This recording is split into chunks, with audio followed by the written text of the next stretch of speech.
এ শাস্ত্রে বলা আছে, গ্রন্থে বলা আছে, করতালি দিয়ে নাম করলে তার করে কোনো খারাপ রেখা থাকে না, সব চলে যায়। এ কি মিথ্যে? জোরে বলবেন মিথ্যে? এ পরম সত্য। এ মহাজনগণ বলে গেছেন করতালি দিয়ে নাম করলে এর এত উপকারিতা। এবার একটা প্রশ্ন আছে, কি প্রশ্ন? পাপ করলে মানুষ নরকে যায়, ঠিক কি না?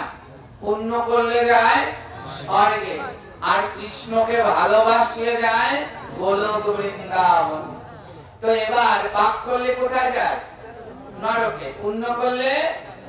এবার একটা প্রশ্ন আসতে পারে না বাবা, এই যে হাতে তালি দিয়ে কীর্তন করব, আমাদের হাতের খারাপ রেখা এরা কোথায় যাবে, স্বর্গে না নরকে?